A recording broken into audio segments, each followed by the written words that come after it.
Future Proof is sponsored by Concordia Dental Healthcare, expert care you can trust.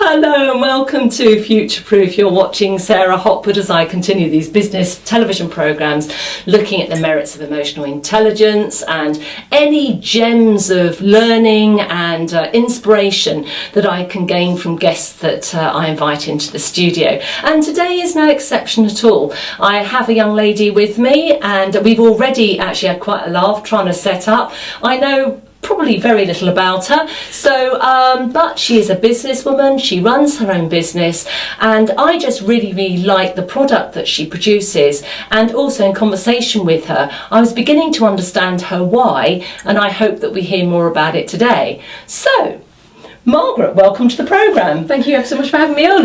It's brilliant having you, Margaret, and as I said very openly, I know very little about you. That's okay. But that's okay. We've got time. People would have seen I have people on the show that I've known for years, and I want to vary it. So, but I really felt when I first met you, you actually helped me. I was walking somewhere, you offered me a lift. It was raining. It was raining, and we were both going to the same venue, and there was just this warmth. And when I talked to you about your business and asked you about your business, I really felt you were a woman of purpose. Thank you. So, who are you? What's your full name? Okay. Your business name, and what do you do and why? My name's Margaret Sinclair. I run Nadara Cosmetics, and I hand make 100% organic skincare products and hair products. So you handmade them? I do. I design them, I get them assessed, I follow all the rules and regulations, then I produce them, and I'm getting them into shops, and it's going really well. Good. Okay, so I knew this was going to be good. Okay, so Dragon's Den moment. Oh gosh, that's a scary Take me back to the beginning though. So obviously that there are regulations that regulate you. Oh yes. And you, I assume, do you do this in your kitchen at the moment, or no, have you I've got an premises? entire room that is dedicated, so it's all clean, it's all got storage, it's got all the equipment I need. Okay, so can I start with why? Why do you do what you do, and then we're going to really unpack what it is. Okay, the why is quite simple. Basically, I have really sensitive skin, and I get very bad eczema. I mean, years ago I used to have to sleep with socks on my hands taped so that I wouldn't scratch so much that I would wake up bleeding. So I've always tried to find very natural organic products which worked with my skin and failed miserably many times. I've spent a fortune on products which are meant to be organic and meant to be natural, and they would just make me eczema all over my face, my neck, everything else. So in the end I started looking at the ingredients, and often it wasn't natural and organic. There'd be a lot of water in there, alcohol, all sorts of things, and I'm there going, well, that's not very organic. So the stubbornness in me went, oh fine, I can do it myself. And with a lot of research and practice and play, and I've got a very science background, I had loads of fun making a product that really worked for my skin. So there's your why. You've dropped in a little nugget there which I want to now prod. Science background. Okay. Talk to me. So I have a degree in zoology. I worked in forensic science for a year, so I worked in a lab, and I've got a degree in osteopathy, and I used to be an osteopath, so quite a science background. And so how did you start? So okay, you looked at it and alcohol and other stuff in there. Yeah. Where on earth do you go from that to Google. start again? Google? Oh, of course. Google. Dr. Google. So I went to Google and I read books and blogs and Pinterest and vlogs of all these different people making lots of products. There's so much information out there, too much information out there. And then I started researching what all the ingredients did, what they were best for, and I just added a bit of this, added a bit of that, and I came up with what's now my face balm, started using it, and my skin just went, oh, thank you so much. And then my friends and family started going, what are you using? Your skin looks great. I was like, I'll make it in my kitchen. And they went, can we have some? I was like, yeah, sure, there you go. And that got really expensive because it was all organic and I was giving it away. And then some people started going, well, can I buy some for my friend or my mum or whatever? And I went, oh. That's starting to get a bit... That's a business. Yeah. That's a business, plus the rules and regulations. I'm sure Yeah, there are rules and regulations. That was a total rabbit hole because they're not all in one place. So it took me quite a long time to find all the rules and regulations, get everything assessed, make sure everything's right. And I'm so OCD, I actually contacted Trading Standards, and a very nice Trading Standards lady came to my property and went through everything, all the paperwork. She checked I'd put it online. She checked that even my scales has a certificate to say it's probably assessed. I mean, it's OCD in the extreme. But she went through it all and said it was all fine, so I was like, okay, phew, that's fine. And then kind of started selling at fairs and stuff. So your regulators what are some of the titles of the regulators then? What do they look like? It's not quite like health and safety, obviously. And not really. You just have to have it assessed by an accredited body. So you're assessing that what you're using is not damaging in any way? Yes. Yeah. So I send my recipe off to the chemist who is the assessor, right. And they come back and go, no, you're using too much of this, you can use a bit more of that, or yes, that's absolutely fine, you can now produce it. And is it Trading Standards then that assess your packaging and what's on the packaging or not on the packaging, or...? Sort of. So if you say, please have a look, they will have a look and go yes or no. Some people who don't do it properly, they do get called up.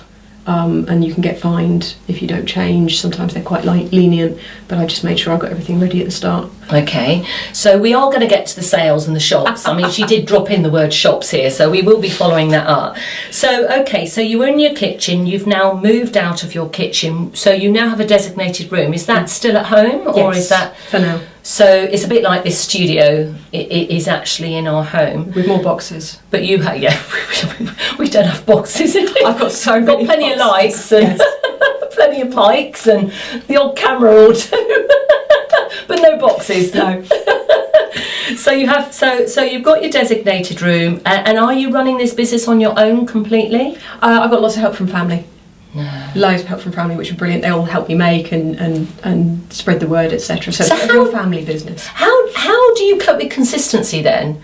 Because every single mix, if that's the right word, is it literally like baking a cake? Yes, it's an exact recipe you have to follow. There are some variants because I use 100% organic and as kind of raw and unprocessed as possible. Yeah. So sometimes someone will say, well, this isn't quite the same texture as last time, or not quite the same colour.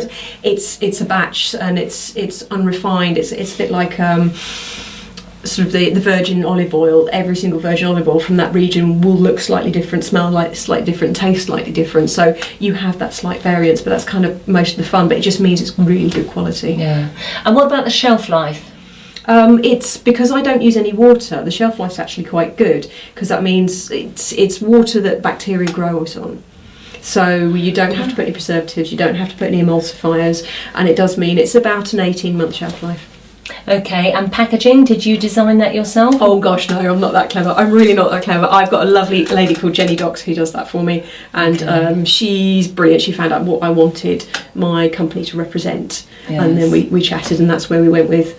But sort of things like going glass and being as recyclable as possible has been this year, and is a real passion. And well, we're approaching the break, so before we go into the break, can you kind of itemise what it is that you sell? So obviously face balm is one of the things, but I think you do other things as well. Yeah. And then if somebody is interested to find out more, I know it's online information, where do they go and for purchase and what have you? So first of all, itemise what products is it that you sell? Okay, so currently I've got face oils, which are doing really well, face balms, body butters, lip balms. There's a lovely herb balm that's great for just unhappy skin, a shampoo bar. I've got really cool organic bamboo accessories at the moment, so reusable wipes for removing makeup and cleansing wipes and stuff. And coming up we've got body scrubs, face scrubs, a cleanser and a toner, so we're working really hard on those.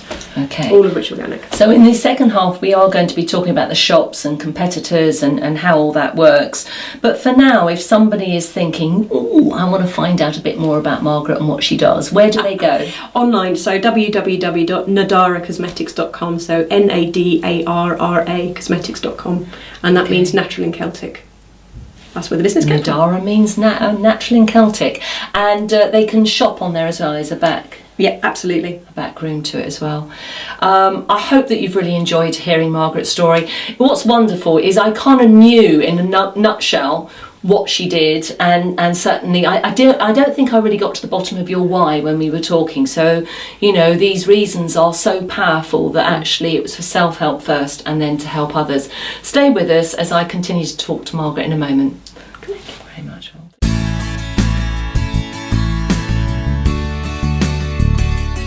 EQ, emotional quotient, is better known as emotional intelligence. It is a tangible tool that can sit alongside your services or your product, and it can be taught. Leaders with high EQ have less stress, they're more effective, and they earn more money. There's a great saying, just because we have pains, it does not give us permission to be a pain. I believe that teaching emotional intelligence has a direct impact on your sense of success and your net profits. EQ will empower you and your workforce to drive the change that you want. Change brings transition. EQ can help unpack what's holding you back and speed up that period of transition.